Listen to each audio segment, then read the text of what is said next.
Olá, pessoal! Estudando bastante? Prontos para mais uma aula? Essa aula será de linguagens, códigos e suas tecnologias. E vamos trabalhar a habilidade de estabelecer relações entre o texto literário e o momento de sua produção, situando aspectos do contexto histórico, social e político. Boa aula!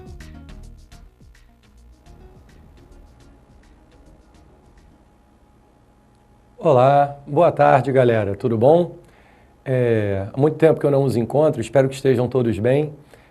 Para lembrar, o meu nome é vocês, eu me chamo Rafael Ormes e vou acompanhá-los na aula de hoje, uma aula bastante importante sobre a habilidade 15, em que a gente vai estabelecer a relação entre a produção, do texto, o texto propriamente, e o contexto, a situação na qual ele foi escrito, o aspecto social, o aspecto político, às vezes até o aspecto econômico, combinado?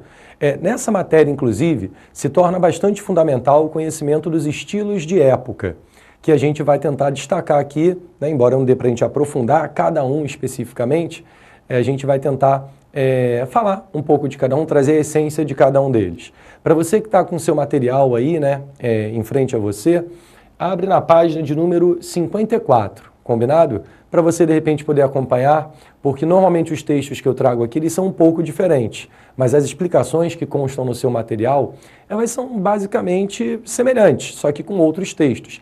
Assim a gente consegue ampliar, de alguma forma, a quantidade de leitura que você tem, Então você tem a leitura no seu material e a leitura aqui na nossa lousa, no nosso quadro. Vamos lá, então, para a gente começar a análise da habilidade de número 15. A gente vai pegar uma situação, problema, do Enem recente, 2011, Vamos ler comigo. Não tem tradução. Lá no morro, se eu fizer uma falseta, a risoleta desiste logo do francês e do inglês. A gíria que o nosso morro criou, bem cedo a cidade a aceitou e usou. Vamos parar para analisar um pouquinho esse primeiro segmento do texto? Eu acho que a única palavra que, de alguma forma, cria um certo contratempo aí pra gente é essa aqui, A tal da falseta. Bem, a falseta nada mais é do que uma espécie de composição, Uma composição normalmente dotada de um certo ar humorístico, Coisa do bom humor, da galhofa, da zombaria. Então, lá no morro, se por acaso o eu lírico compuser uma falseta, talvez possa ser uma música bem-humorada, alguma coisa do tipo, a risoleta, um nome bastante curioso, desiste do francês e do inglês. Ou seja, a falseta ela é mais valiosa do que o francês e do que o inglês. Pelo menos é o que acontece lá no morro. A gíria que o nosso morro criou, bem cedo a cidade aceitou e usou. Portanto, dentro da perspectiva do poema, observa que a comunidade, aquilo que o morro produz, influencia a cidade. Bem, interessante. Olha o que acontece no segmento do texto. Essa gente, hoje em dia, que tem mania de exibição, só um comentário para a galera que de repente não conhece esse recurso, quando eu uso o colchete aqui, conseguem ver? Perfeito. Na verdade, o que eu estou indicando é a continuação do verso, só que como não coube, eu tive que jogar aqui para baixo, combinado? Essa gente hoje em dia, que tem mania de exibição, não entende que o samba não tem tradução no idioma francês. Ou seja, o samba, ele só pode ser produzido em português. Aí, lembra da falseta produzida pelo eu lírico? Não dá para você traduzir o samba para o francês, senão ele vai perder certamente o impacto, vai perder o efeito. Tudo aquilo que o malandro pronuncia, com voz macia, é brasileiro, já passou de português. Veja que o texto ele estabelece uma distinção entre a língua brasileira, que oficialmente não existe, isso é claro, e a língua portuguesa. Acho que isso deu para perceber. E segundo o texto, mais importante do que o português da norma, da gramática, aquele português culto, é importante o português bem coloquial, um português falado no dia a dia, no cotidiano, independentemente de desrespeitos à norma culta ou qualquer coisa. Então a gente percebe que o poema, ele de alguma forma, a música é um poema, de alguma forma o poema, ele alude exatamente a uma língua, a um português abrasileirado, né? Com os seus registros, com as suas marcas, as suas formas de ser realizado. E convenhamos, a maneira como nós aqui no Brasil produzimos o português difere em alguns aspectos do português realizado em Portugal. Embora a estrutura da língua seja similar, seja a mesma, a gente percebe que a maneira de o brasileiro falar é diferente da maneira de o português falar. E o poema, vamos voltar para ele, valoriza exatamente esse falar brasileiro. Combinado? Vamos continuar a leitura? Amor lá no morro é amor para chuchu. Inclusive, é importante frisar que essa expressão aqui é uma expressão típica da fala. Eu acho bastante improvável que lá em Portugal eles tenham uma expressão como essa. Quer dizer, provavelmente há chuchu. Eu só não sei se os portugueses, lá em Portugal propriamente, usam chuchu para se referir à ideia de intensidade, não é não? Aqui, ó, lê de novo comigo. Amor lá no morro é amor para chuchu. De alguma forma, o que o eu lírico faz é pôr em prática aquilo que ele tinha defendido. Lembra que ele defendeu um falar mais brasileiro? Tá aí, ó. Olha o falar mais brasileiro aí, ó. O uso da expressão chuchu em sentido figurado, que é típico da fala, típico da oralidade. Beleza. As rimas do samba não são I love you. Portanto, a ideia é repudiar a influência de idiomas estrangeiros. E esse negócio de alô, alô boy e alô Johnny só pode ser conversa de telefone. Então, se o inglês for aparecer, ele vai ficar muito restrito. No terreiro do samba, ele não vai entrar. Combinado? Não combina, não tem a ver. Bem, e aí a gente vai ver que essa composição do Noel Rosa foi abordada da seguinte forma no Enem. Um enunciado meio grande, hein? As canções de Noel Rosa, compositor brasileiro de Viva Isabel, apesar de revelarem uma aguçada preocupação do artista com o seu tempo e com as mudanças político-culturais, eu diria que neste caso, inclusive, mais culturais do que políticas, né? Porque ele falou de língua, no Brasil, no início dos anos 1920, ainda são modernas, ou seja, as preocupações daquela época, que é 1920, elas permanecem hoje. Nesse fragmento do samba, não tem tradução, por meio do recurso da metalinguagem, o poeta propõe... Bem, eu acho que uma palavrinha que merece uma análise mais atenta é metalinguagem. Em que consiste a metalinguagem? Vocês vão estudar isso com calma numa outra aula específica, né? Metalinguagem tem a ver com função metalinguística. Quando o texto, de alguma forma, aborda o próprio texto. É a palavra que fala da palavra. Você quer ver um belo exemplo de metalinguagem? O dicionário. Você tem palavras que explicam palavras. Observa que, nesse poema, o poema, obviamente, que se apropria de linguagem, nós temos palavras que debatem a questão do idioma, da língua. É a língua debatendo a língua. Percebe? Portanto, nós temos um exemplo de poema metalinguístico, um metapoema. Vamos observar agora o restante da pergunta. Nesse fragmento do samba, não tem tradução, por meio do recurso da metalinguagem, o que o poeta propõe? Ou seja, o que o texto debate? Incorporar novos costumes de origem francesa? De forma alguma. O que o lírico não quer é incorporar novos costumes. Respeitar e preservar o português padrão? Não, não, não. Lembre-se de que o texto, lembra bem? Ele faz a diferenciação entre português e brasileiro. Lembra? Então essa aqui também é inadequada. Nada a ver isso aí.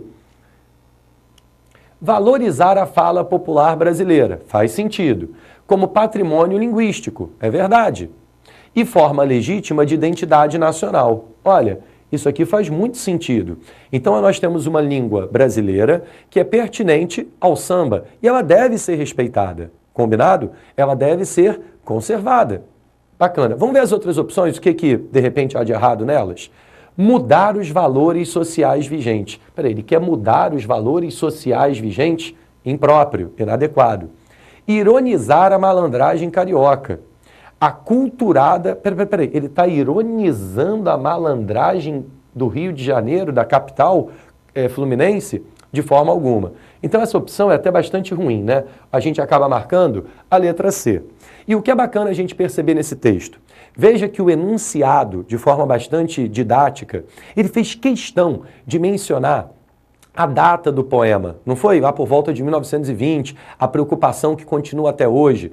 Portanto, entenda que se trata de um problema muito focado com uma questão da época, a valorização da identidade nacional por meio da língua. Em outras épocas, no Brasil, a influência francesa, hoje a gente vê a influência mais do inglês, né? Mas a influência da língua francesa era muito grande. Então, o que esse poema tenta fazer de alguma forma é defender o nosso patrimônio cultural, porque a língua é um patrimônio. E veja que não é a língua no sentido de língua portuguesa, mas uma língua portuguesa já abrasileirada, que tem as suas nuances, as suas diferenças. Combinado? Bem, vamos observar o seguinte comentário que a gente vai fazer a respeito. No início do século XX, lembra-se de que a questão falou de 1920? Então, ó, no início do século XX, a gente percebe a valorização da cultura nacional. E o movimento responsável por isso foi a Semana de Arte Moderna, que ocorreu em 1922, lá em São Paulo, que inclusive foi o marco inaugural do modernismo. Esse movimento, o modernismo, ele é de suma importância. Existem alguns assuntos dos quais nós tratamos que a gente fica pensando assim, né? Nós ficamos pensando assim, caramba, será que isso vai cair? Não vai cair? Se existe um tópico que ano sim, ano também cai, é o modernismo. Vale muito a pena você investir no estudo das suas características. E o modernismo, ele se divide em fases, em etapas, combinado? A primeira fase do modernismo, vamos dar uma observada nas suas características? Olha só. A primeira fase do modernismo, ela vai de 1922, que foi a data da Semana de Arte Moderna, e vai até 1930. Durante esses 8 anos, o que os nossos artistas pretenderam fazer, né? O que eles fizeram, na verdade? Eles queriam desamarrar a literatura e a arte brasileira da influência europeia. Porque se você parar para pensar, o Brasil, ele sempre copiou, né? Ele sempre macaqueou, reproduziu modelos que se desenvolviam na Europa. Portanto, a ideia do modernismo, dos nossos artistas modernistas, muito corajosos inclusive, é exatamente a de romper com esse passado. Sacou? Percebe? O nosso passado artístico sempre nos direcionou para o movimento de cópia, de reprodução do que acontecia lá na Europa. Então, em busca da independência cultural, os nossos artistas produzem a Semana de Arte Moderna e dão início ao modernismo, tentando livrar o Brasil desse processo de imitação, simplesmente, daquilo que ocorria na Europa. Bem, e é importante a gente frisar também o seguinte, volta para as características aí, Antônio, para os nossos alunos continuarem a copiar, eu acho que não deu tempo. É importante perceber que o modernismo, ele se desenvolveu, quer dizer, a Semana de Arte Moderna, ela ocorreu em 1922, portanto, 100 anos após um evento muito importante da nossa história. Volta aqui para mim, deixa eu te perguntar uma coisa, você lembra o que aconteceu de tão importante em 1822? Puxa aí dos seus conhecimentos de história. Foi a independência, perfeito. Em 1822, nós temos a proclamação da independência. Então, o país se torna livre politicamente. 100 anos depois, o que é que os modernistas pretendem? Dar um novo grito de independência. Só que esse grito de independência não é mais um grito de independência política, mas de independência cultural, artística, literária. Legal, né? Bem planejado. Vamos continuar a ler aqui as nossas características? A gente vai perceber, portanto, que o modernismo ele vai se dotar de um caráter rebelde, destrutivo e anárquico, ou seja, um movimento meio desgovernado, né? Sem uma proposta muito clara, voltando-se contra tudo aquilo que tem a ver com a tradição, que tem a ver com as convenções, com as normas, com as influências europeias. Aqui, ó, contra a arte tradicional, contra a ABL. A ABL é a Academia Brasileira de Letras e principalmente contra os parnasianos. O parnasianismo, o movimento do qual nós falaremos daqui a pouco, ele se desenvolve a partir já na segunda metade do século XIX, né? Por volta de 1880, 90, e ele no Brasil ele tem muita força, né? Ele tem muito impacto. Para você ter uma ideia, o parnasianismo, ele acabou na Europa, ele foi superado na Europa, mas ele continuava com muita força aqui no Brasil. Tanto que boa parte da Academia Brasileira de Letras era composta de parnasianos.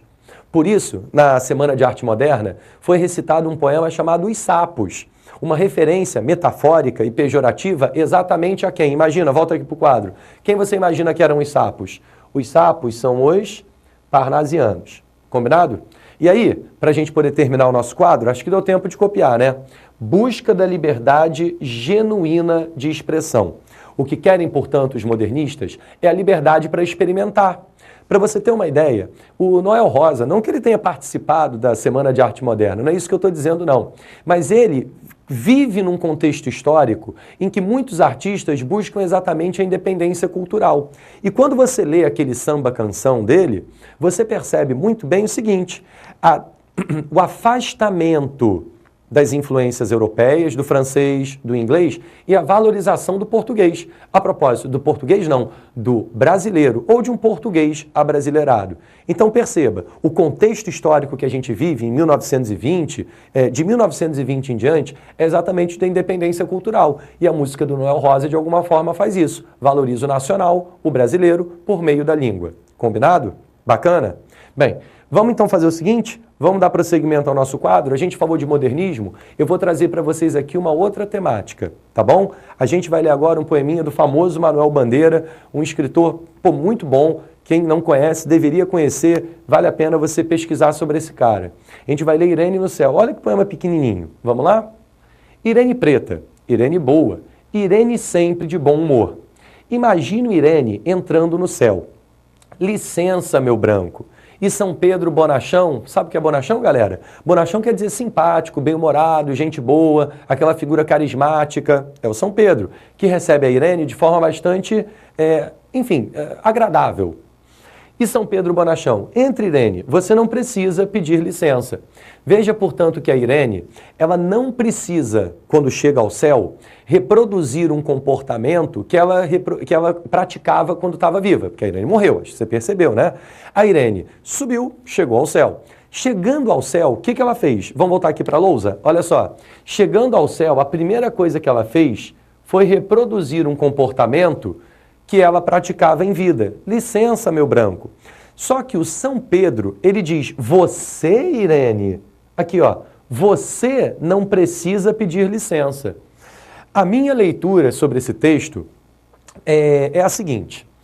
Vamos voltar para cá? Antônio, vem comigo. Isso, muito bom. Obrigado, Antônio. Seguinte, vamos entender o seguinte. A Irene, durante a vida, pediu licença para muita gente. Parece-me, inclusive, que ela era muito submissa às pessoas. Para qualquer coisa, ela pede licença. Portanto, faz parte do comportamento dela pedir licença. É um hábito dela, é natural para ela. Ocorre que a Irene, vamos voltar para o texto? A Irene preta, a Irene boa, ela carrega uma influência, uma marca que provavelmente tem a ver com a submissão do negro. Talvez uma referência aí ao período da escravidão, não é? É possível? Faz sentido? A questão é, o que o Manuel Bandeira está fazendo nesse poema é exatamente de forma, eu não vou dizer direta, mas de maneira indireta, ele denuncia uma questão grave. Exatamente a exclusão do negro, a submissão do negro, a marginalização do negro. Acontece que, quando ele morre, essa marginalização acaba, porque São Pedro não estabelece discriminação, segregação, como infelizmente as pessoas aqui acabam fazendo. Volto a dizer, eu não acho que essa crítica seja direta. Parece uma cena bobinha, uma cena simples, não é não? A Irene chegando ao céu. Mas se você parar para pensar, lendo por trás do texto, nas entrelinhas, a gente percebe que essa crítica é possível. Olha só o enunciado que eu elaborei sobre esse texto. Vem comigo. A primeira fase do modernismo não só trouxe novidades e renovou nossa literatura, olha que palavra importante, renovação e modernismo, tudo a ver, hein? Como também revisou temas e assuntos históricos, dando nova dimensão a eles. Tá aí, ó. Revele a questão histórico-social abordada pelo poema. Eu acho que depois de toda essa explicação, deu para a gente perceber que o foco do texto, portanto, não é simplesmente a chegada da Irene ao céu. Combinado? A mensagem do texto, ela parece um pouco mais consistente. Pelo menos o enunciado me direcionou para isso. Olha só.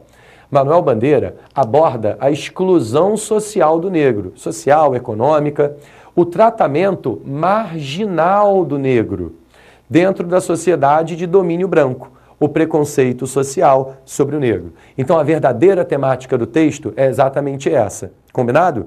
Percebeu como o modernista é um cara de visão mais crítica? É um cara muito antenado. Então, a gente percebe o seguinte, o papel do Manuel Bandeira nesse poema foi exatamente dar ao negro importância, voz, significação. Talvez uma significação que ele nunca tenha tido de maneira tão substancial na literatura. E veja que não é uma visão estereotipada do negro. Quer ver uma visão estereotipada?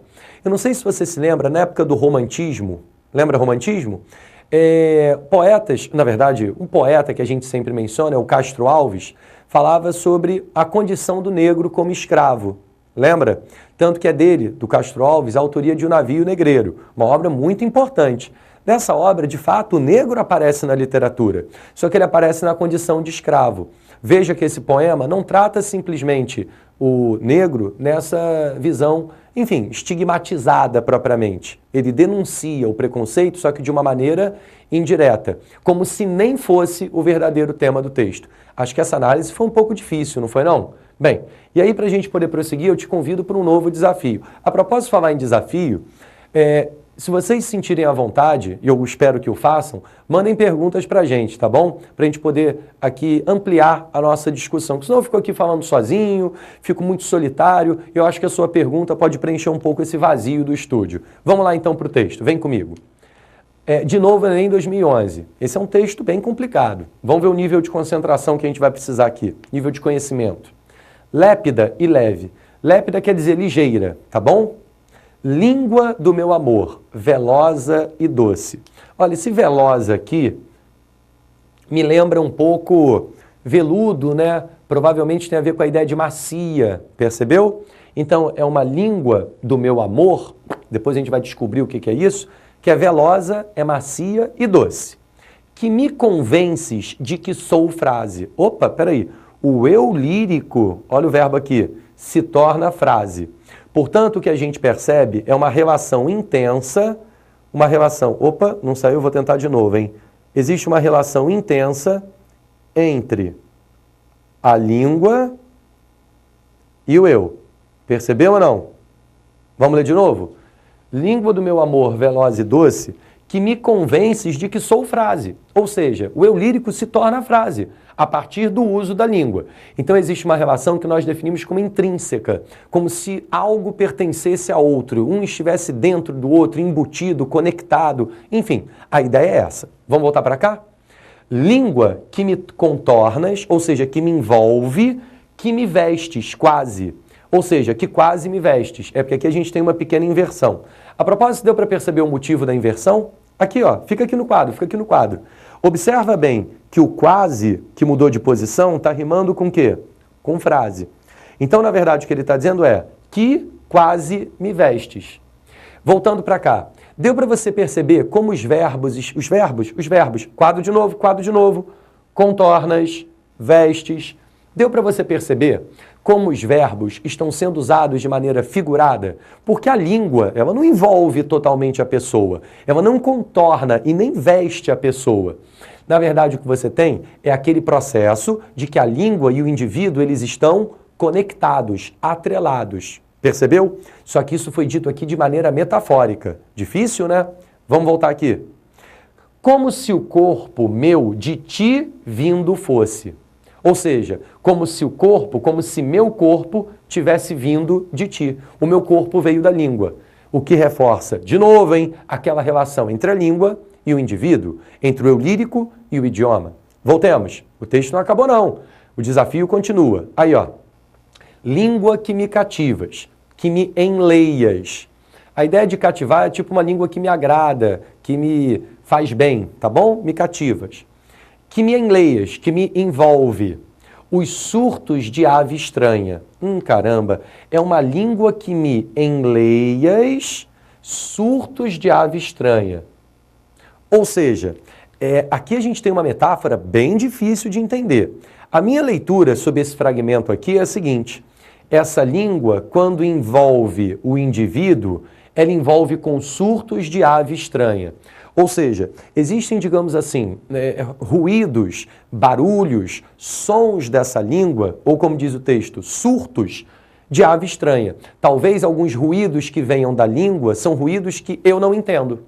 Então é mais ou menos assim: a língua me envolve, mas nem tudo que a língua produz é entendido por mim.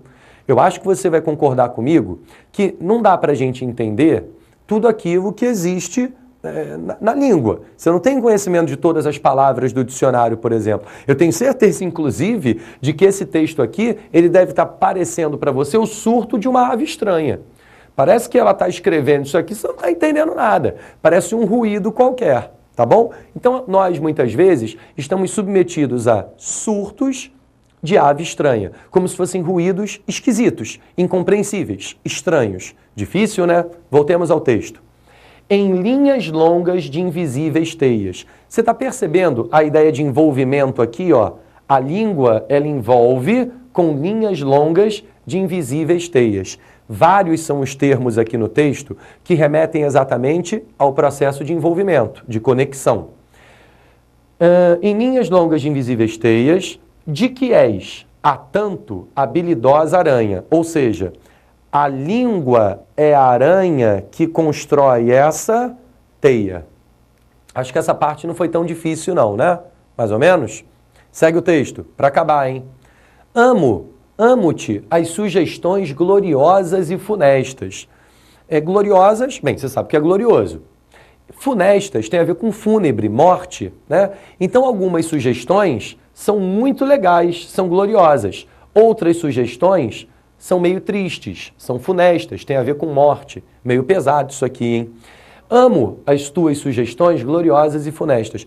Amo-te como todas as mulheres te amam.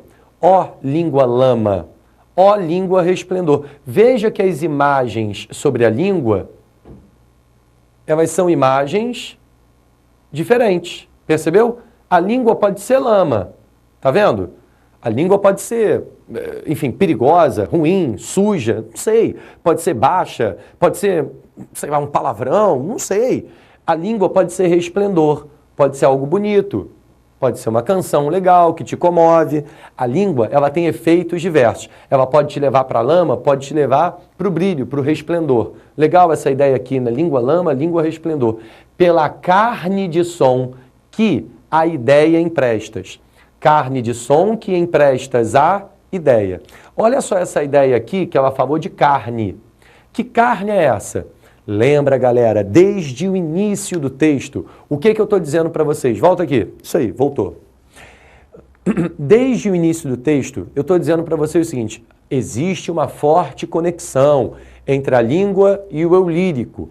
Quando o poema fala sobre, de novo, carne pela carne de som, eu não sei se a carne é da língua ou se, na verdade, a carne é da pessoa que é envolvida pela língua. Percebeu?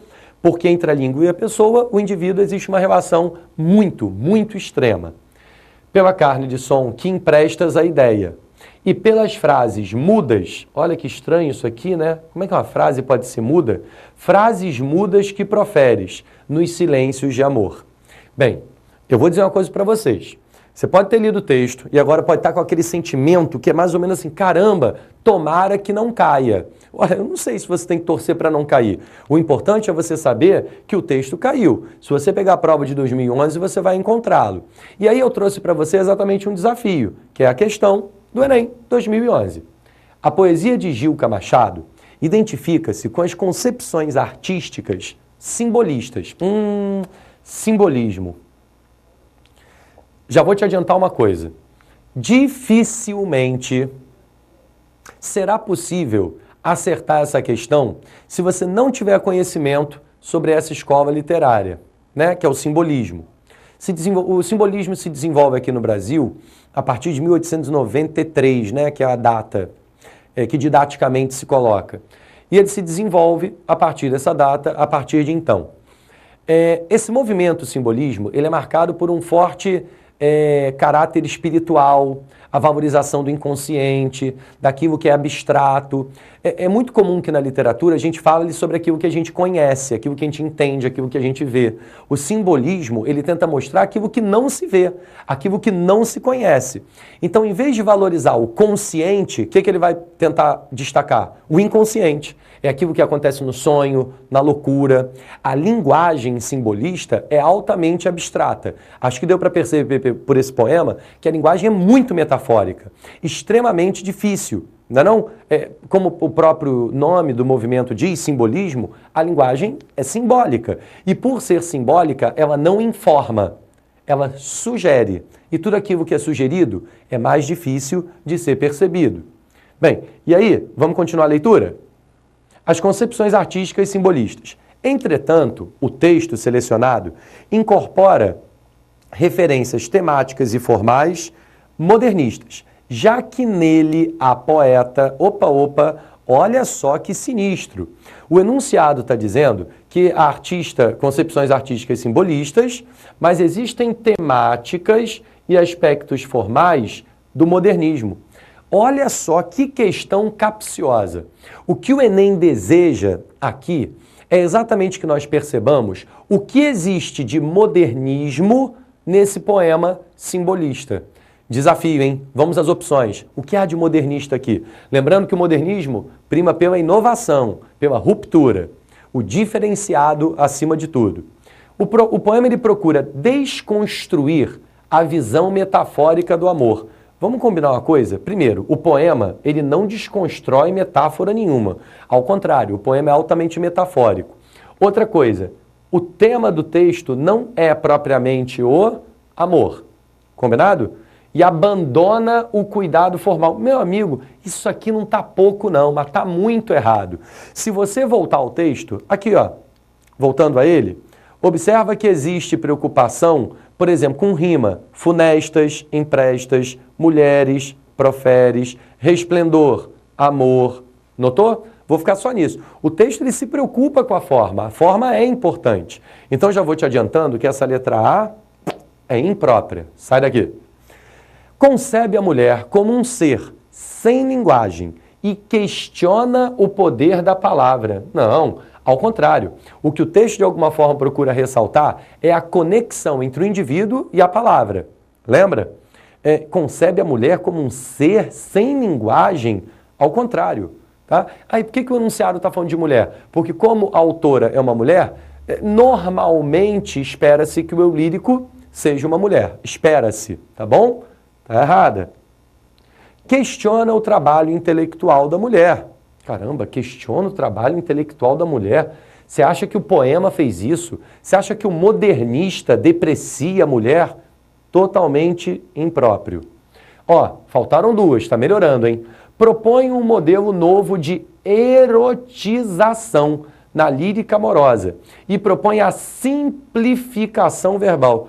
Olha, eu não sei se eu preciso te dizer, mas deu para perceber que de simples o poema não tem nada? Então, peraí, vamos eliminar mais uma.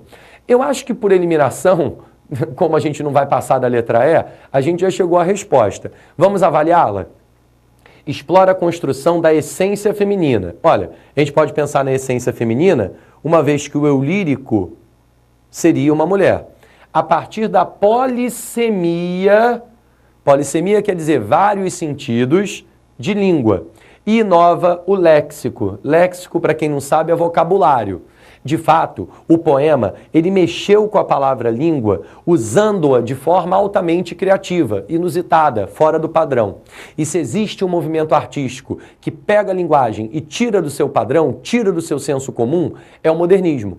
O modernismo, por exemplo, ele brinca muito com neologismo. Sabe o que é neologismo? São palavras novas. Nesse texto aqui, o que a gente percebeu é que a palavra língua, estando... A gente já estudou isso aqui, fui eu que te dei essa aula, hein? Não sei se você lembra.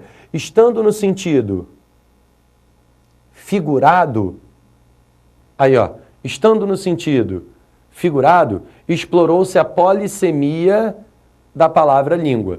Que inclusive, eu vou te dizer uma coisa, em alguns momentos do texto, não sei se a língua era a língua portuguesa, o idioma, ou se era a língua parte do corpo, né? Que língua é essa que envolve a pessoa? Será o idioma Ou será... Bem, enfim, aí conclua você, né? Eu não posso entrar em muitos detalhes, afinal de contas o horário não permite, tá bom? Bem, vamos lá então para a gente poder continuar a nossa análise e vendo aí que a nossa resposta é a letra E. Em 2009, apareceu uma questão puramente de simbolismo. O poema em questão, O Cárcere das Almas, pertence ao poeta mais famoso dessa estética, chamado Cruz e Souza. Já vou te adiantando uma parada, o seguinte, o cárcere é uma prisão. Bem, e o cárcere das almas, numa visão espiritualista, é o corpo. Afinal de contas, a alma estaria aprisionada em nosso corpo. Vamos ver o seguinte. Toda alma num cárcere anda presa, soluçando nas trevas. Peraí. A alma fica soluçando nas trevas. Só que é importante lembrar que essas trevas de que fala o eu lírico é o próprio corpo. E aí eu te adianto uma coisa. Olhe-me. Boa. Aí eu te adianto uma coisa. Se o corpo é o cárcere, se a alma vive nas trevas, quando a alma está dentro do corpo, pensa comigo. A visão que o eu lírico mantém sobre o corpo parece uma visão positiva ou negativa? Imagina o seu corpo sendo chamado de cárcere. Prisão. Caramba, prisão não pode ser algo bom. Entende? Portanto, a gente já vai observando que no poema a percepção mantida sobre o corpo é uma visão negativa. O corpo faz mal, pelo menos aqui no poema, faz mal para a alma que vive aprisionada. Segue aí. Soluçando nas trevas entre as grades do calabouço. De novo, o que é o calabouço? É o corpo. Olhando as imensidades, mares, estrelas, tardes e natureza. Portanto, a alma dentro do corpo fica observando tudo o que acontece do lado de fora. E a alma ela vai se mostrar um pouco agoniada, porque ela vê tudo acontecer, ela vê o mundo, mas ela não interage com o mundo, o corpo não permite. Vamos lá, segue a leitura. Tudo se veste de uma igual grandeza. Quando a alma entre grilhões é a mesma coisa que algemas, correntes, as grades, quem sabe. Quando a alma entre grilhões, as liberdades sonha. Ou seja, a alma sonha as liberdades. Lembre-se, aqui ó, lembra? A alma, ela desejava o quê? Aqui, ela desejava entrar em contato com os mares, com as estrelas, com as tardes e com a natureza. Percebeu? Percebeu? Aí ó, ela sonha com as liberdade. É muito importante, quando você fizer leitura de poema, em uma prova como a do Enem, que é uma prova muito baseada na leitura, vai exigir isso de você, não adianta. Nunca é uma questão avulsa, vai ter um texto e você vai ter que analisá-lo. Eu sei que é muita coisa, mas você tem que manter uma estratégia. Na hora de você ler texto, principalmente poesia, estabeleça conexão entre as partes do texto. Nesse momento, o que a gente fez? A gente viu que liberdades, voltando, é uma referência aqui. Mares, estrelas, tardes, natureza, são as imensidades com as quais a alma sonha, tá bom? Sonha. E sonhando, as imortalidades rasga no etéreo, etéreo é a mesma coisa que sublime, espaço da pureza. Percebemos, portanto, que a alma deseja atingir a imortalidade e ela só vai atingi-la na hora em que morrer. Afinal de contas, a forma de você libertar o seu espírito é por meio do abandono do corpo. Triste, né? Segue aí. Ó almas presas, mudas e fechadas, nas prisões, que é o corpo, colossais e abandonadas, da dor no calabouço atroz, atroz me lembra atrocidade, uma coisa meio bruta, violenta, funéreo. A gente já viu essa palavra hoje. Funéreo, fúnebre, tem a ver com morte. Meio pesado o texto, né? Ficou um clima meio ruim. Aí, ó. Se passar, cadê? Aí. Nesses silêncios solitários graves, que chaveiro do céu possui as chaves para abrir-vos as portas do mistério. Uma vez que o texto falou da necessidade de libertação da alma, para a alma se libertar, a gente sabe que vai ter que acontecer o quê? A morte. A questão é, o mistério a que ele se refere, para mim, tem muito a ver com o processo da morte. Afinal de contas, nós, no final das contas, não sabemos exatamente para onde... Vou tentar fazer uma interrogação decente aqui, né? Aí, ó, nós não sabemos para onde vamos. Não é não? Você não sabe. De repente tudo acaba, ou de repente continua. Não dá para saber. Bem, e aí, olha como é que o Enem cobrou essa questão baseada no simbolismo, nesse estilo de época tão importante. Os elementos formais e temáticos relacionados ao contexto cultural do simbolismo encontrados no poema Cárcere das Almas, de Cruz e Souza, são: ele quer saber elementos de forma e de conteúdo. Veja que essa questão, ela pede sobre simbolismo, única e exclusivamente simbolismo. Agora há pouco a gente viu um poema que era simbolista, mas com uma característica modernista. Vem comigo, olha as opções aí, ó. Opção pela abordagem em linguagem simples e direta. Parou. A linguagem do texto é simples e direta? Você achou? Pensa bem. Eu não vou ler de novo. Essa análise toda que a gente levou, a abordagem do texto é simples e direta? A linguagem não é nada disso. Então isso aqui é mentira. A prevalência do lirismo amoroso. Peraí, ele está falando de amor? Homem, mulher, sentimento amoroso? Nada. Está falando de corpo e alma, necessidade de libertação do espírito. O refinamento estético da forma, ou seja, uma forma refinada, bem cuidada, e o tratamento metafísico de temas universais. Talvez o desafio seja você saber o que significa metafísico. Bem, físico é o concreto, é o corpo, é o palpável. Metafísico é aquilo que transcende, é aquilo que vai além. O nosso plano terreno é o plano físico. Quando nós morremos, teoricamente, para alguns, nós vamos para o plano metafísico, um plano espiritual mais abstrato, né, sublime do espaço, combinado? Se você parar para pensar, o texto ele tem preocupação com a forma, isso aqui é verdade, é um soneto, existe métrica regular e também existem rimas, concorda? Então existe preocupação com a forma e existe o tratamento, aqui ó, de um assunto metafísico. Aborda-se um assunto metafísico, percebeu? E por que é um tema universal? Porque o eu lírico, ele fala como se esse processo, que processo? A alma que está carente, o espírito que chora, preso ao corpo. O eu lírico, ele fala como se esse processo não acontecesse só com ele. Ele fala como se acontecesse com todos nós. Portanto, a abordagem, ela não é individualista, ela é universalista. Ormes, você vai me perguntar, mas eu não concordo com isso. Eu acho, ou melhor, eu não concordo, eu não acho que o espírito se liberta do corpo. Eu nem acredito em espírito. Deixa eu dizer uma coisa com todo respeito. Não importa o que você acha. O que me importa neste momento é o que o eu lírico disse. E o indivíduo, o eu lírico, ele nos disse que a alma anda presa no corpo. Ele te falou o corpo de quem? Se ele não te falou o corpo de quem, a sensação que eu tenho é que se trata de todo e qualquer corpo. Por isso a abordagem, ela é universal. Dessas três opções aqui, por enquanto, eu fico com a letra C. Vamos analisar as outras?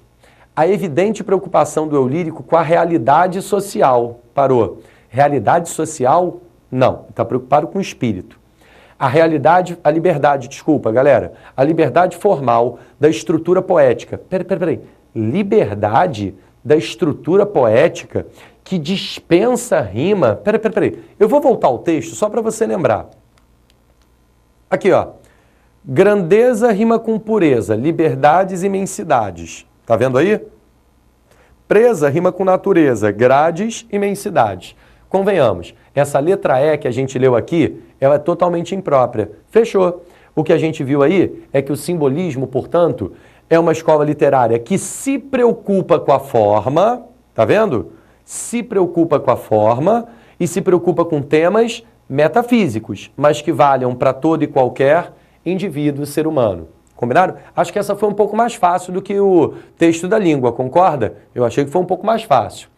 Bem, e aí eu vou te dar um tempo para copiar agora as características do simbolismo, combinado? Enquanto você faz isso, eu vou beber uma água. Manda ver.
Opa, copiaram? Espero que sim.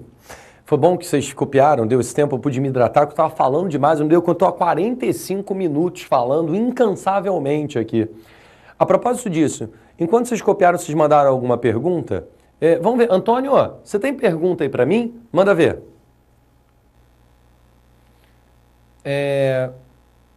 Pós-escova satélite, o autor não mandou o nome, infelizmente. Seria legal que vocês mandassem com o nome, por favor, tá? Para eu mandar um alô para vocês, um abraço para a galera. Professor, você acha importante memorizar os nomes dos autores? Deixa eu dizer uma coisa aqui com muita franqueza. Eu não sei o nome de todos os autores, de todos eu não sei, mesmo de todos eu não sei. O que eu normalmente faço é incorporar ou absorver, alguns vão dizer decorar, a essência de cada movimento. Isso é legal, isso é fundamental. Porque quando você capta a essência do movimento, quando você reconhece, quando você lê o texto, você vai saber que aquele texto está associado ao movimento, independentemente de quem seja o autor.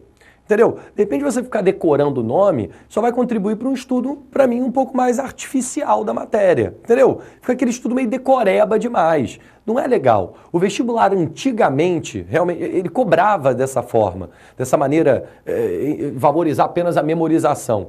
Mas as coisas mudaram bastante. Então, assim, já que a nossa cabeça, a nossa memória tem um limite, eu não gastaria o meu tempo memorizando nomes. Mas, se de repente é o que te dá confiança, se tem muito espaço aí na sua cabeça, se você quer memorizar, você vai memorizar. Fica à vontade, né? De repente isso pode te ajudar, te orientar, mas eu acho que o principal é você captar a essência do movimento. Combinado? Volta aqui para o quadro. Vamos lá? Beleza. O metafísico que a gente analisou na questão, não foi? Transcendência espiritual, o espírito quer se libertar do corpo. Morte ela acaba sendo uma forma de atingir a plenitude. No caso, a plenitude não é no plano físico, é no plano espiritual, é no além.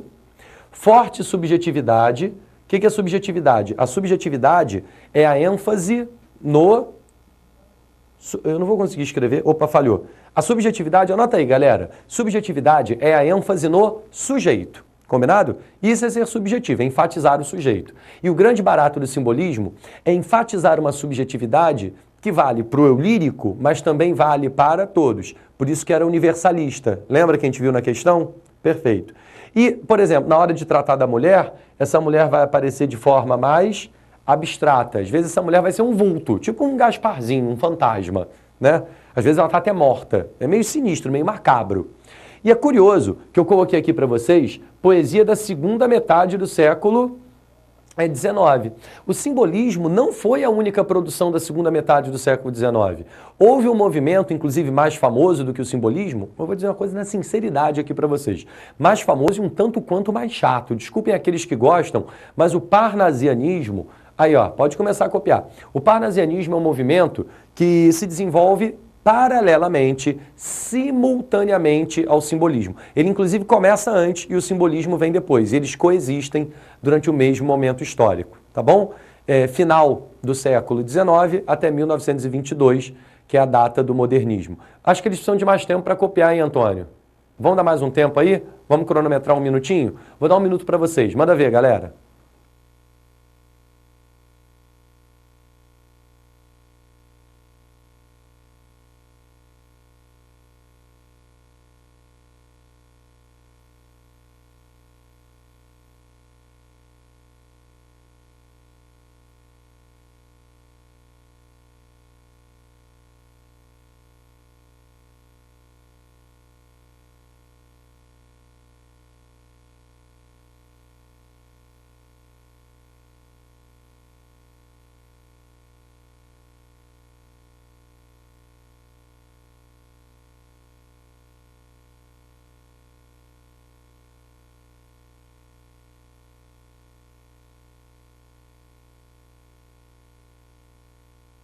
Deu tempo, galera? Bacana. Deixa eu fazer um comentário um pouco mais preciso para vocês. Esse contexto histórico, que é o mesmo do parnasianismo e do simbolismo, segunda metade, final do século XIX, não vamos nos apegar a datas específicas, até porque as questões elas fazem isso, ninguém vai te cobrar data, eu te garanto. O contexto histórico é o mesmo. Na Europa, se vivia, e as duas estéticas aqui, elas nascem na Europa e são trazidas para o Brasil.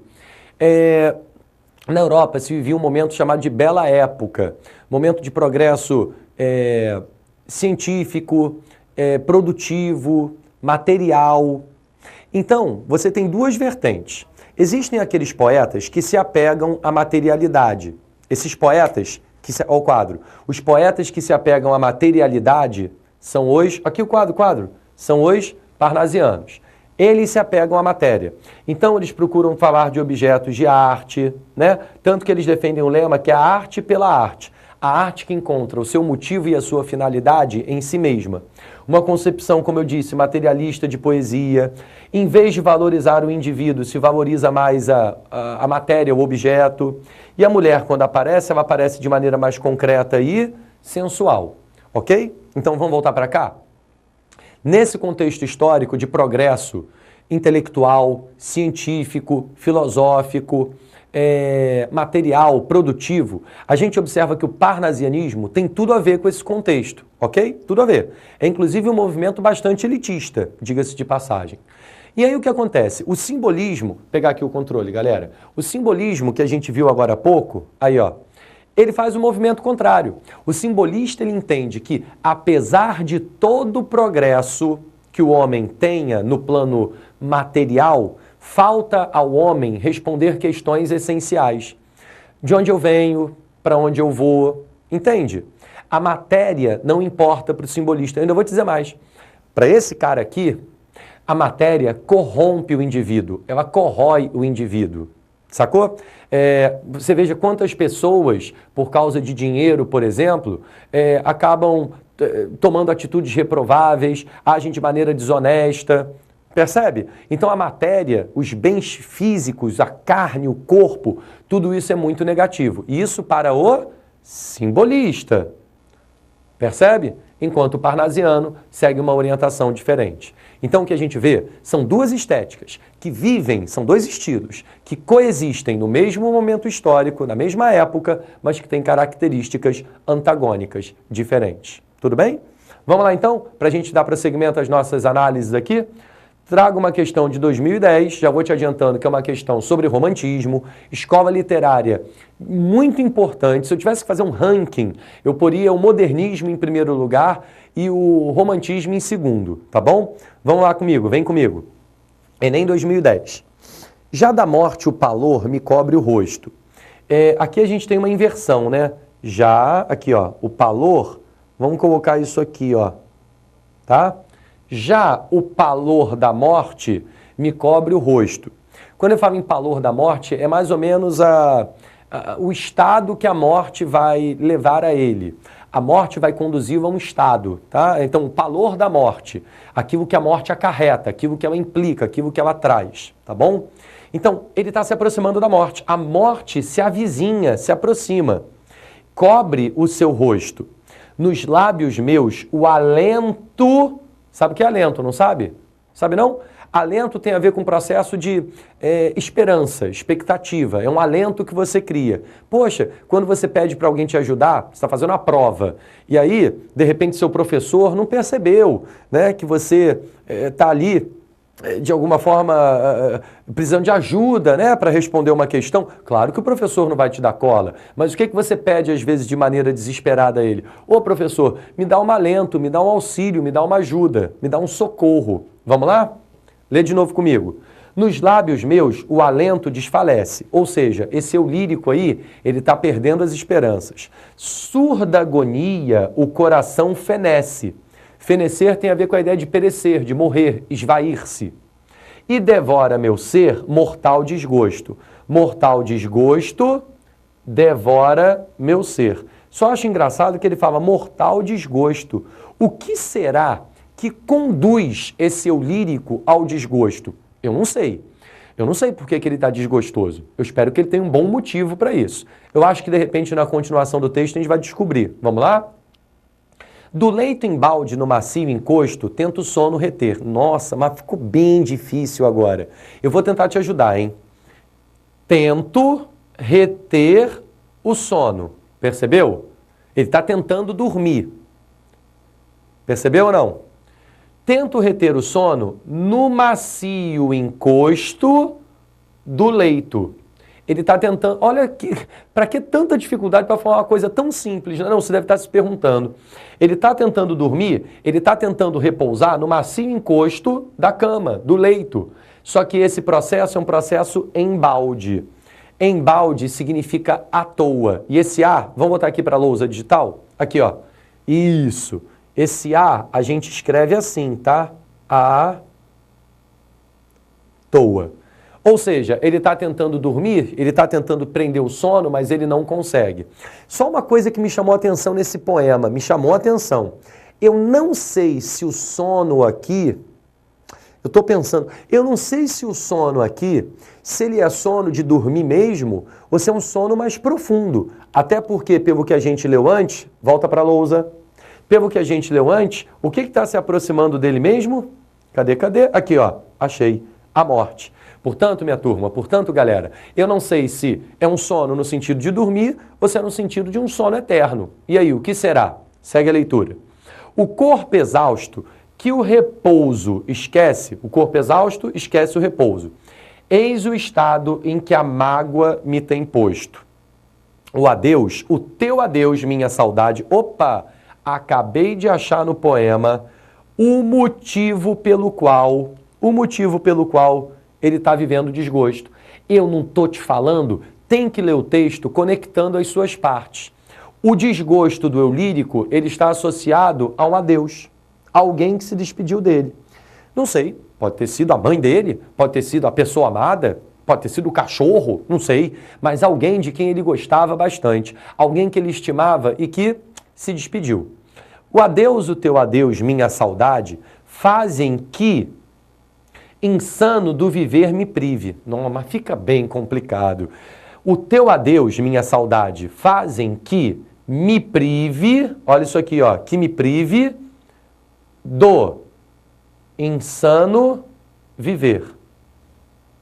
Ou que me prive do viver estando eu insano. A questão é, o eu lírico, ele está meio enlouquecido, ele está insano. E pelo fato de a pessoa amada, eu imagino que a pessoa amada, ter dado adeus, ter partido, ter ido embora, o que ele deseja agora? Quadro de novo. O que ele deseja? Ele quer se privar da vida, percebeu? E tenha os olhos meus na escuridade. Olha, eu vou dizer uma coisa para vocês, eu tenho quase certeza, aí só a certeza que vai poder dar o poeta, né? Eu tenho quase certeza de que essa escuridade aqui é uma referência a quê? É a morte. Você viu que no simbolismo que a gente leu agora há pouco, dá uma olhada aqui, analisa aqui comigo. Agora há pouco a gente leu o texto simbolista, lembra o cárcere das almas? A morte, ela aparecia para libertar o espírito. Nesse poema aqui tem alguma coisa a ver com espírito? Tem a ver com desgosto, né? Que desgosto? Alguém que se despediu dele, alguém que foi embora, alguém que partiu. E pelo fato de essa pessoa ter partido, ele vive em desgosto. Ele tanto vive em desgosto que deseja o quê? A morte. Convenhamos, né? Só porque uma pessoa foi embora, você vai morrer? Não dá, né? Quando você tem um problema, das duas uma. Ou você convive com ele, ou você o resolve. Combinado? Não vai querer morrer por causa disso. Supera. Segue aí. Para acabar o poema. Dá-me a esperança com que o ser mantive. Isso aqui é um pedido, esse verbo está no imperativo, tá vendo? Dá-me a esperança com que o ser mantive. Provavelmente a esperança dele era entrar em contato com essa pessoa amada, que se foi. Dá-me a esperança com que o ser mantive. Volve, ou seja, vire, né? Volte ao amante. Detalhe, o amante aí, galera, tá conseguindo enxergar? Isso é meio ruim com essa caneta. O amante, na verdade, é o próprio eu lírico, ok? Então ele gostaria que a pessoa amada que foi embora volvesse a ele, eu lírico, os olhos por piedade. Olhos por quem viveu, quem já não vive. Muito pesado, né? Portanto, o eu lírico deseja a morte porque a mulher amada partiu. Esse não é um bom motivo para morrer. Eu diria que nem há bom motivo para morrer. E aí, a gente vê que é do Álvares de Azevedo, combinado?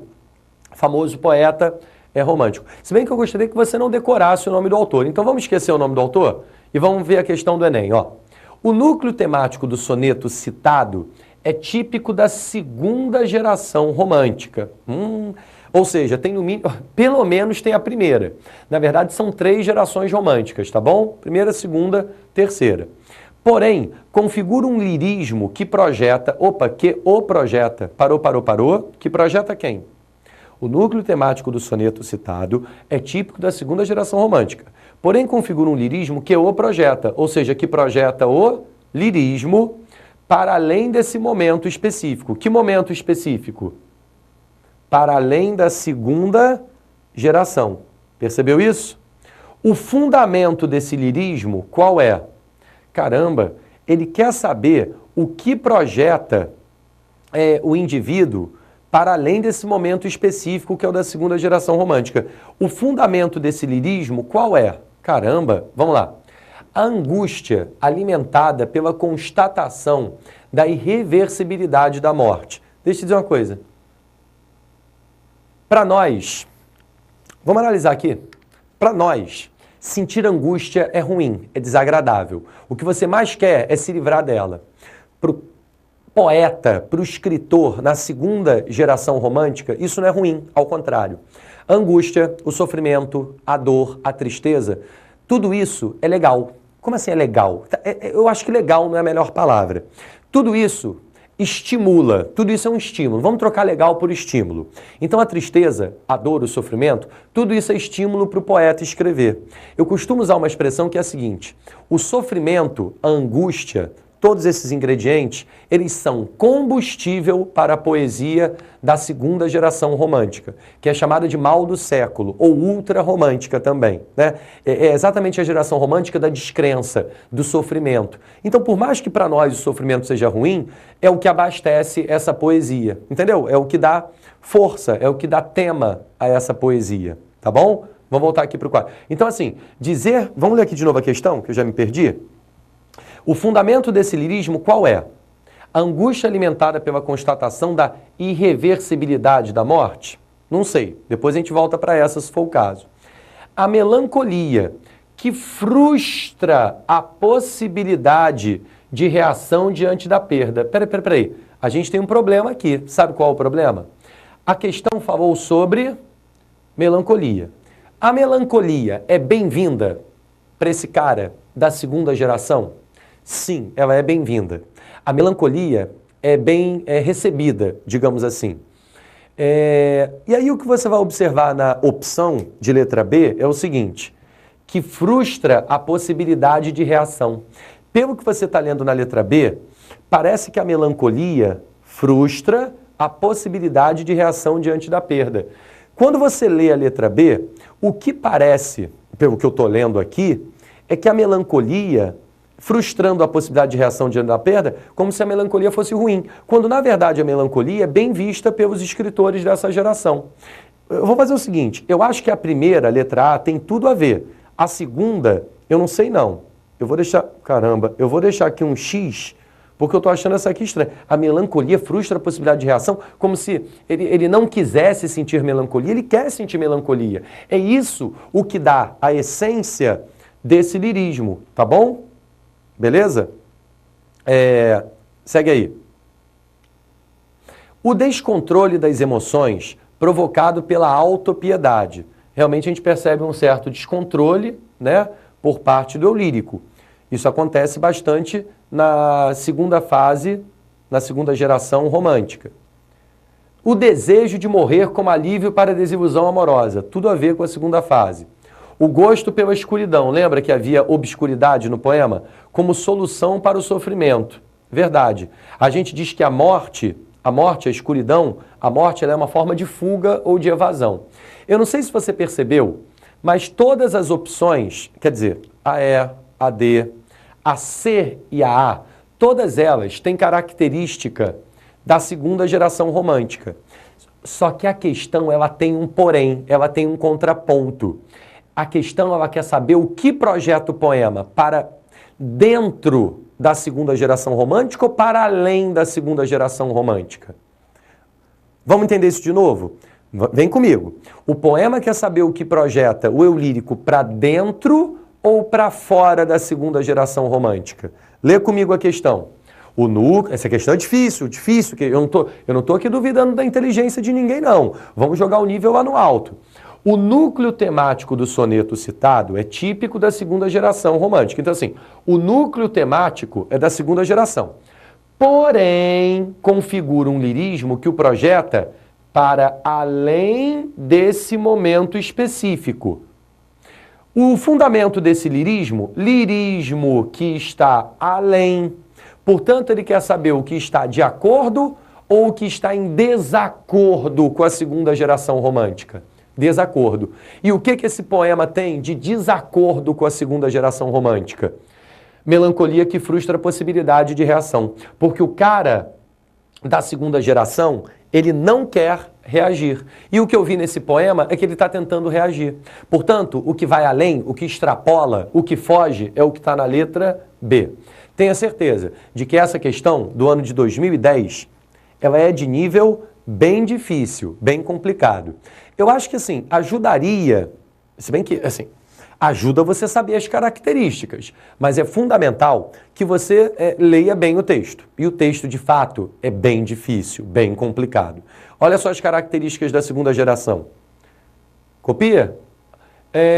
Eu vou aproveitar, pedindo, enquanto vocês copiam, queria pedir que vocês mandassem perguntas. Será que a produção recebeu alguma de vocês? Beleza. Então, enquanto você copia, daqui a pouco a gente responde a uma, tá bom? Manda ver, galera. Um minutinho, manda ver.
Beleza, galera. Acho que deu tempo, não? Demorei demais? Desculpem, eu fico com medo de dar pouco tempo para vocês. Acho que deu tempo? Bem, para quem não deu tempo, vamos marcar aqui rapidinho, ler de novo as características, e aí quem não terminou de copiar, copia. Segunda geração romântica, que é a que, digamos assim, é a que mais marca a essência do romantismo, ok? É a que mais sintetiza esse movimento. Primeiro, o pessimismo, acho que deu para perceber o clima pesado do poema, né? Gosto pelos ambientes sombrios e pela escuridão.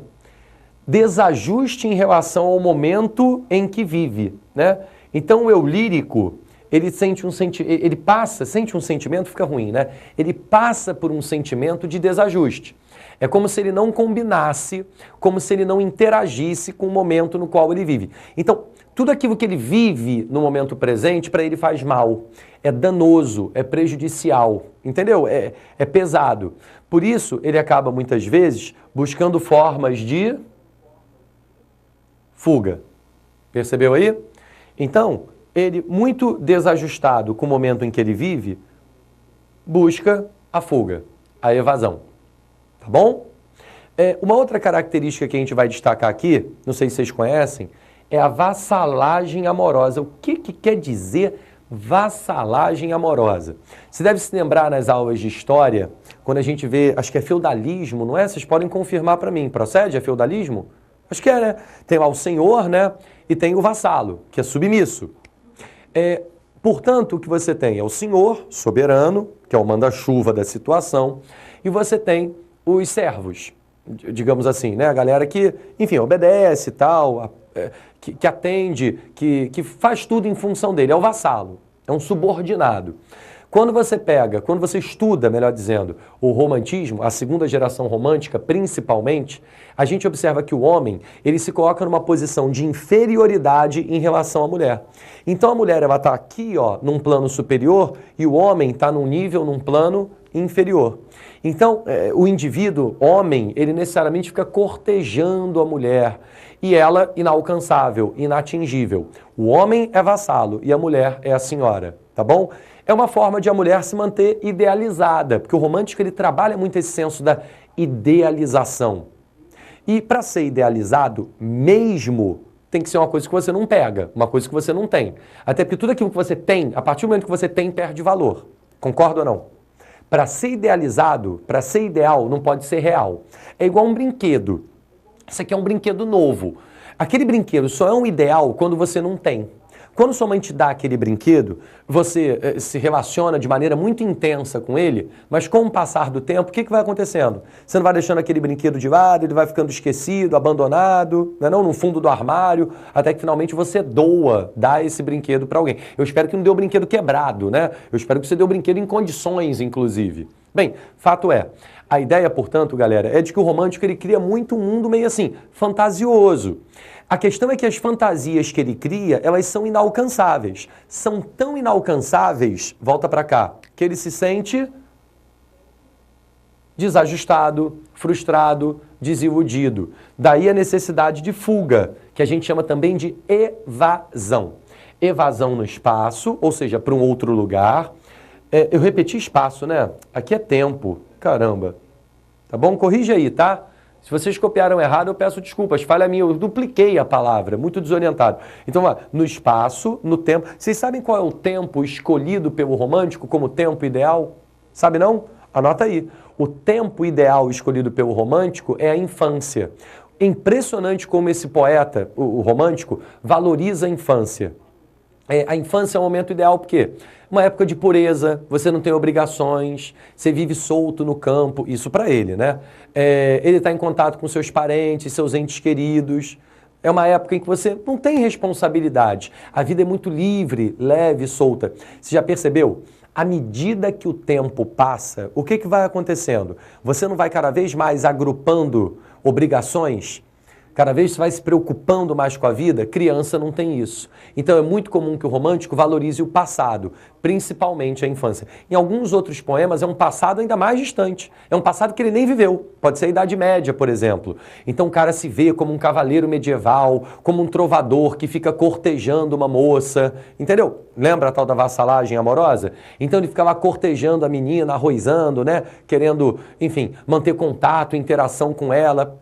Enfim, se relacionar com a moça, só que ela sempre mantém distância dele. Até porque, para ser ideal, não pode ser real. Não pode pegar, não pode interagir de verdade. Tá bom? Vamos lá, vamos para a gente prosseguir aqui ao nosso quadro. A gente foi da segunda geração romântica. E aí, como a gente falou de modernismo, eu quero fazer um contraponto agora entre o modernismo e o romantismo. Vem comigo. Texto 1. Esta imensa campina que se dilata por horizontes infindos, caramba, parece que não acaba, né? Infindos, lembra infinito, é o sertão de minha terra natal. Aí campeia o destemido vaqueiro cearense, que a unha de cavalo acossa, o touro indômito no cerrado mais espesso, e o derriba pela cauda com admirável destreza.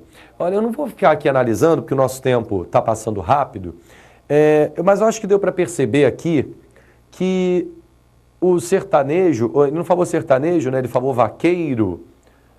O vaqueiro, ele com bastante, com bastante destreza, ele derruba ou derriba, né, o animal. O animal, no caso, me parece o cavalo. Percebeu, né? Um sertanejo que está vivendo ali sua vida no campo, né? Capturando bicho. Bem, na planície avermelhada, os juazeiros alargavam duas manchas verdes.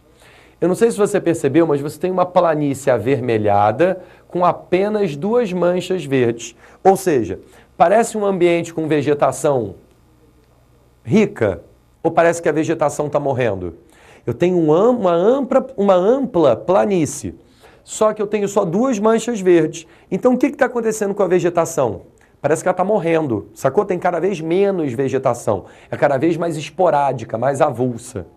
Os infelizes, olha o que ele está dizendo, os infelizes tinham caminhado o dia inteiro, estavam cansados e famintos. Cansados, famintos. Ordinariamente andavam pouco, mas como haviam repousado bastante na areia do rio seco, a viagem progredira bem 3 léguas, bem 3 léguas. Fazia horas que procuravam uma sombra, nada de sol, aquele sol a pino, né? Aquele sol forte na cabeça.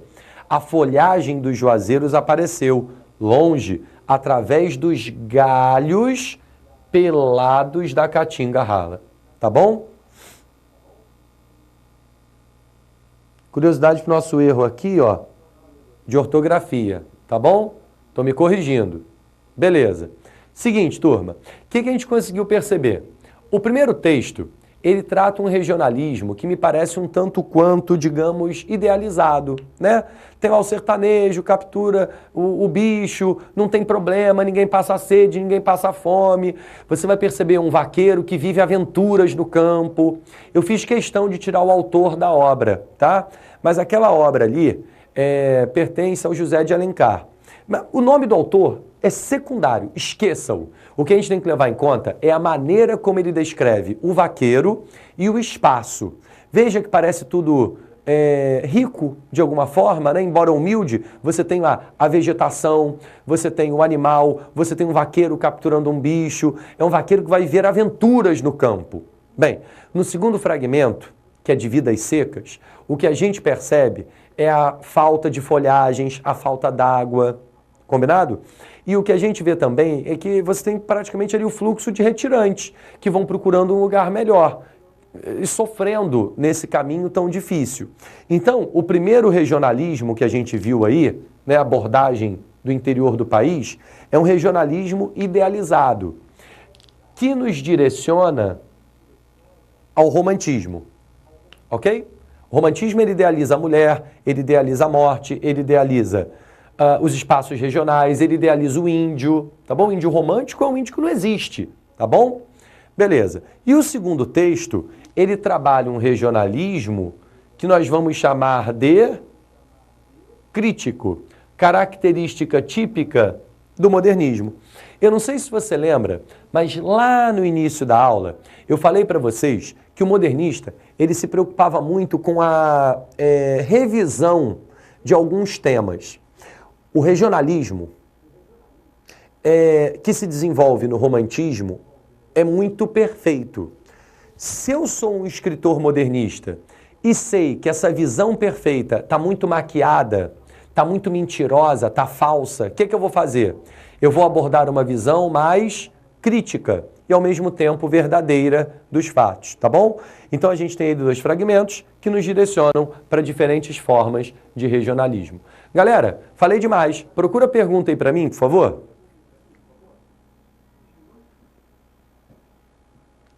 Chegou? Põe no ar para a gente ver. Beleza. Mais uma vez, as pessoas parecem não ligar para mim, né? Porque não põem os seus nomes. Todo mundo sabe o meu nome, eu fico sem saber o nome de ninguém. Mas vamos lá. Vem lá do Povo Escova Satélite. Gostaria de saber se podemos estabelecer relações entre figuras de linguagem e escolas literárias. Boa pergunta. Olha só. O que a gente tem que analisar é o seguinte. Qualquer figura de linguagem, uma figura de linguagem pode aparecer em qualquer estilo de época. A metáfora, ela não vai aparecer só no simbolismo, tá? Assim como o paradoxo não vai aparecer só no barroco. A propósito, na página de número 55 da sua apostila, fala-se de arcadismo, de barroco, que eu não trouxe, mas você deve, inclusive, ler no seu material, ok? Então, assim, embora a metáfora seja comum no romantismo e o paradoxo no barroco, nada impede que as figuras de linguagem transitem entre todas as escolas. O que a gente normalmente faz é o seguinte, o barroco que você vai ler mais tarde é a arte da contradição. E por ser a arte da contradição, se estabelecem conflitos, choques. Portanto, são comuns figuras de linguagem que lidem com isso. Antíteses, paradoxos, tem a coisa do exagero, né, da hipérbole, de sentimentos muito intensos, está lá no Barroco. O romântico, por exemplo, ele se expressa de uma maneira muito pessoal. E quando você se expressa de maneira muito pessoal, é muito comum que se dê espaço para metáfora, para personificação, até porque o homem romântico vê o seu estado de espírito na natureza, entendeu? Enfim, isso é muito comum.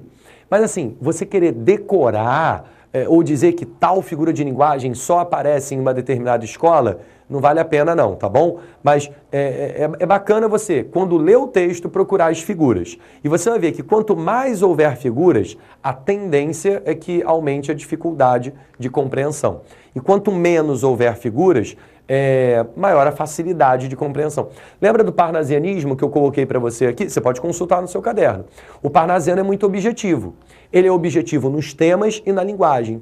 Então o parnasiano, por ser mais objetivo, ele vai usar muitas figuras ou poucas figuras de linguagem?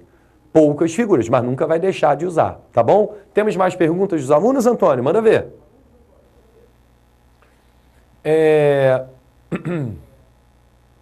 Cadê o autor da pergunta? Acho que apareceu ali no final, né? O Pablo, do Polo Montes Claros. É isso? Que está ali, Polo Yara Neves Vieira. Enfim, apareceu... Eu não sei, agora... Enfim, é isso. Professor, como constatar a escola literária de um poema se o enunciado não informar? Pela data? Beleza, Pablo, vamos lá. Deixa eu dizer uma coisa. É muito comum que os enunciados... Ninguém faz mais pergunta que aquela pergunta capciosa, né? Assim, aquela pergunta, tem o poema, tem lá o autor do poema, e se pergunta qual a escola literária que pertence. Isso não acontece. O enunciado, ele já adianta para você o estilo literário do poema e você tem que ver quais são as características daquele estilo que estão no poema. Ou então ele diz para você, o enunciado diz para você, quais são as características do estilo sem dar o nome do estilo. E aí nas opções vai aparecer o estilo, entendeu? A data, a cronologia, ela ajuda, mas ela não é o fator essencial aqui. Eu continuo preferindo que vocês internalizem a essência de cada movimento, entendeu? A essência, a linguagem deles, as temáticas, entendeu? O foco, a ênfase de cada um, isso para mim é muito mais importante, é bem mais relevante, tá bom? Belezinha? Tem mais pergunta, Antônio? Tá, então vamos fazer o seguinte, vou voltar aqui para o quadro e aí a gente termina daqui a pouco respondendo a mais uma, pode ser? Valeu, produção. Beleza. Seguinte, turma, eu preparei aqui uma sequência das escolas literárias até o modernismo, tá bom? A sequência é essa. Barroco, arte da contradição, como eu disse agora há pouco. Na sua apostila tem aí de poema do Barroco. Tem questões temáticas religiosas, o amor que gera sensações dúbias, sabe o que é dúbio? Conflituoso, né? Contraditório, como eu bem já disse, um amor que pode fazer bem, que pode fazer mal, né? Um amor que te bota para cima, te bota para baixo, barroco, tá bom? Depois que acaba o barroco, né, superado, vem a escola Árcade, também conhecida como neoclassicismo. Belezinha? O que o arcadismo privilegia? Esse nome arcadismo vem de Arcádia, tá bom? Arcádia, olha que nome curioso, é a morada dos pastores na Grécia Antiga. Olha que parada interessante. O nome arcadismo vem de Arcádia, que era a morada dos pastores na Grécia Antiga. Portanto, os poemas árcades, eles vão se passar em ambientes campesinos, né? Então vai estar o eu lírico, ele vai ser um pastor, a mulher vai ser uma pastora, uma mulher do campo, vai ter a ovelhinha, a vaquinha, e eles vão ver aquela vida no campo. E um campo, inclusive, que a gente diz idílico, o campo dos sonhos, ok? E é importante frisar que essas duas escolas, vamos voltar para cá, o barroco e o arcadismo, são basicamente escolas de poesia, tá bom? Basicamente, quando cai em prova, é poema, tá bom? Voltando para o arcadismo de que a gente estava falando, A gente percebe que esse cara ele leva uma vida humilde, simples no campo. E sabe o que é muito interessante? Olha aqui para mim. Os poetas Árcades não eram homens do campo, mas quando eles escreviam, eles se colocavam nessa condição. O que fez com que muitos deles, desses poetas, adotassem nomes falsos, chamados de pseudônimos. Vou pegar o nome mais famoso. O poeta Tomás Antônio Gonzaga, ele assumia um nome ou um pseudônimo de Dirceu. Diferente, né? Que ele cria a identidade de um pastor. Diferente. Depois do arcadismo vem o romantismo. Falamos, inclusive, sobre a segunda geração romântica de forma mais detalhada. Vimos que o romantismo é a arte da idealização. Procede? Depois do romantismo vem um ciclo que a gente chama de ciclo antirromântico, né? É esse aqui. Realismo e naturalismo na prosa, basicamente na prosa, e o parnasianismo, que você também viu comigo, na poesia, tá bom? E assim, veio depois, mas compartilhou do mesmo momento histórico o simbolismo. Então o que a gente vê é que todas essas escolas literárias aqui, ó, todas essas escolas literárias aqui, elas pertencem ao mesmo contexto histórico, tá bom? Então realismo, naturalismo na prosa, parnasianismo e simbolismo na poesia. Belezinha? Ok? Perguntas, Antônio? Cata aí pra mim, busca.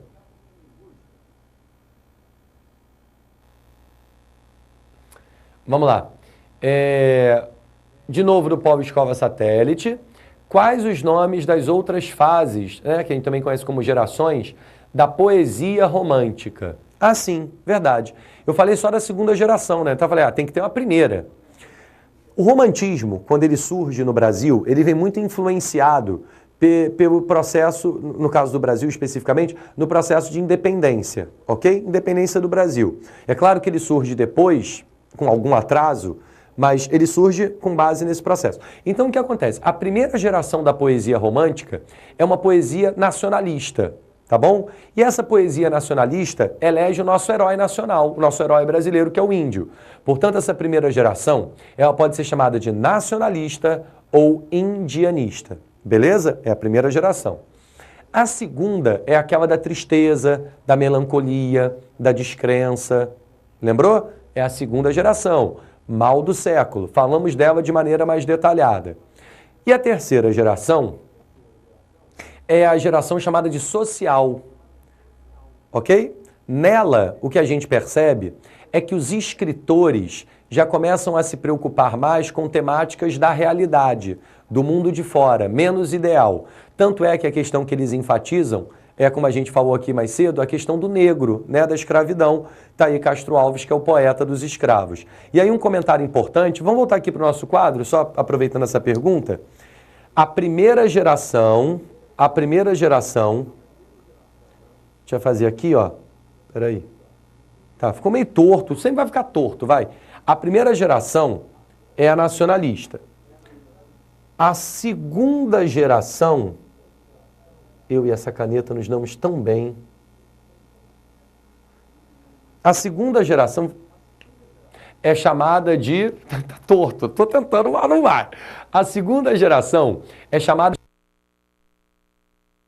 da tristeza. Você já notou isso, não vou ficar repetindo. A terceira é a social. Agora, preste atenção no nosso quadro. Qual é a escola literária posterior ao romantismo? É o realismo. Então o que a gente percebe é que na geração social, a terceira, já existe uma, digamos assim, preocupação com a realidade, ok? Então a terceira geração, a social, ela manifesta preocupação com a realidade. E essa preocupação vai ser típica do ou ao realismo. Percebeu isso? Mas, ô professor, eu não vou esperar você me perguntar, vamos antecipar a sua pergunta. Mas, ô professor, deixa eu entender uma coisa. Se a terceira geração tem um conteúdo que é mais realista, por que ainda é romantismo? Essa seria uma boa pergunta. A questão é que a linguagem da terceira geração, ela é uma linguagem ainda romântica. Uma linguagem extremamente emotiva, emotiva e emocional, uma linguagem exagerada, a pessoa que escreve se envolve com aquilo. Então, quando Castro Alves, quando eu lírico, né, do poema do Castro Alves, fala da condição do escravo, ele não fala e fica distante daquela condição, do tipo, o escravo está sofrendo. Não. Ele fala daquele sofrimento, mas ele se envolve com aquilo. Ele lamenta, ele chora, ele, enfim, ele se envolve com aquela situação.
Olá, pessoal. Gente, vocês repararam aí, nós estamos com um pequeno problema técnico na transmissão dos nossos sinais e vamos pedir para vocês um intervalo aí de 5 minutos para que a gente possa restabelecer o sinal. Tá ok? Muito obrigado pela compreensão e até logo.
Quais os nomes das outras fases da poesia romântica? Beleza. Aí eu aproveitei esse momento de eclipse para poder escrever aqui na nossa lousa, né, primeira, segunda, terceira geração, tá? A propósito, o que a gente vai fazer aqui, ok? O que a gente vai fazer aqui, se estão me acompanhando, eu vou ficar na frente de vocês rapidinho, mas já saio, tá? O que a gente vai fazer aqui é a divisão do romantismo, só que da poesia, tá bom? A gente vai dividir as gerações da poesia romântica. Uma delas já foi destacada por nós, não foi? Porque a gente falou da segunda geração, lembrou? Qual era o nome dela mesmo? Geração ultrarromântica ou mal do século. Realmente sobre ela nós já falamos. A primeira geração é uma geração que de alguma forma interage com o nosso contexto político. Fica aqui no quadro mesmo. A primeira geração ela interage com o nosso contexto político, porque o Brasil havia se tornado independente e havia necessidade de uma, digamos assim, de uma identidade nacional.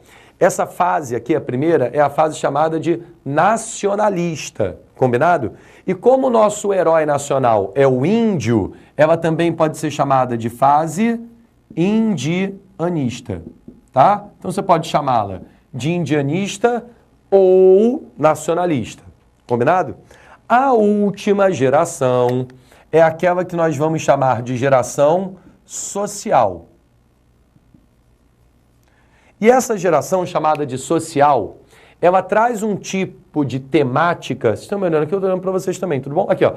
A temática da geração social não é uma temática romântica, não é.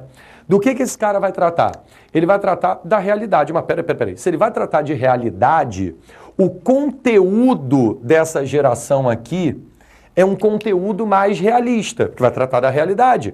Basicamente, a questão que é explorada tem a ver com a condição do negro, né? Lembre-se de que Castro Alves é o poeta dos escravos, terceira geração romântica. Aí você vai me perguntar, mas Ormes, se a temática da geração social tem um traço realista, como é que esse cara ainda vai ser romântico? Porque a linguagem do romântico permanece. O romântico ele é sentimental em qualquer geração. O romântico ele é subjetivo em qualquer geração. O envolvimento que o eu lírico mantém com aquilo que ele denuncia na geração social é imenso. Vamos tentar fazer uma comparação. É como se você imaginasse o seguinte, quando o realista denunciar a realidade, ele não vai se envolver com aquilo, ele vai ser imparcial, distante, ele denuncia, mas não se envolve, não se comove. O romântico da terceira geração, ao denunciar a realidade, baixa um pouquinho aqui, é social, tem que pegar social, isso aí. O cara da terceira geração, o da social, quando ele denuncia a realidade, ele se envolve com aquilo que ele denuncia, ele se comove, ele grita, ele chora, ele clama por Deus e por aí vai. Então o tom emotivo aqui, ele é muito maior, tá bom? Então embora o conteúdo seja realista, a linguagem e a postura continua a ser romântica. Antônio, vamos à última pergunta, porque eu acho que o nosso tempo já está bem além. Manda ver.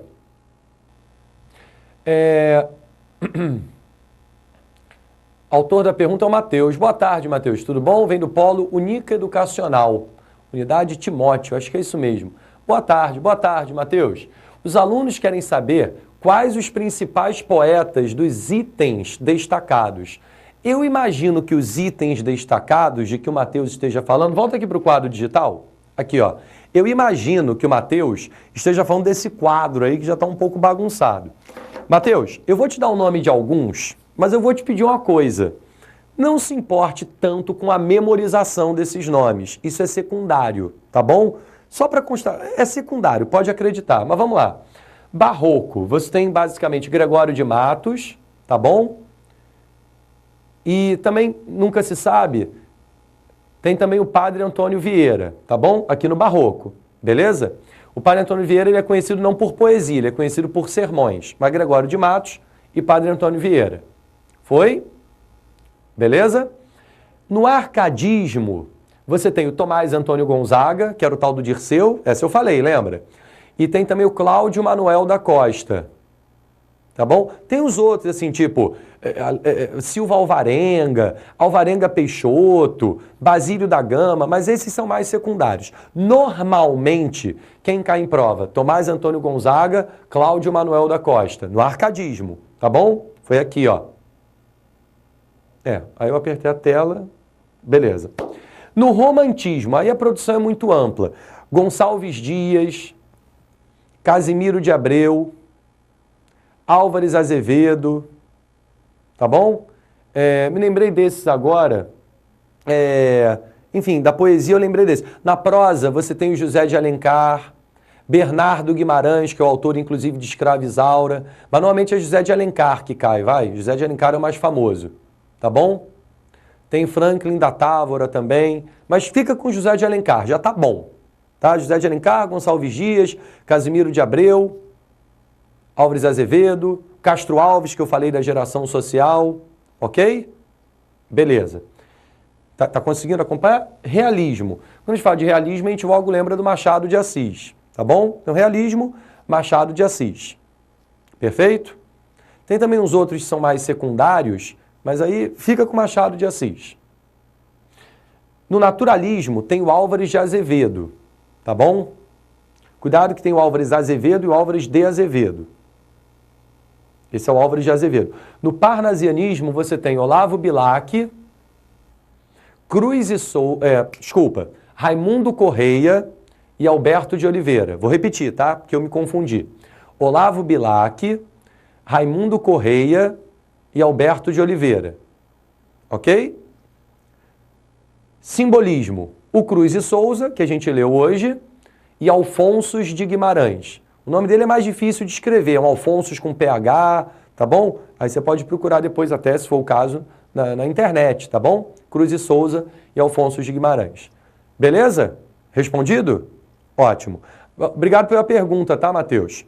Seguinte, galera, eu volto a dizer, desculpa aí por esse probleminha técnico no final, essas coisas acontecem, mas, enfim, já foram solucionadas e aí me despeço de vocês com um certo atraso, mas eu acho que deu para a gente ter um apanhado bastante amplo dos movimentos das estéticas literárias. Lembrando que hoje nós fizemos a conexão entre o texto e o seu contexto histórico, principalmente os estilos de época.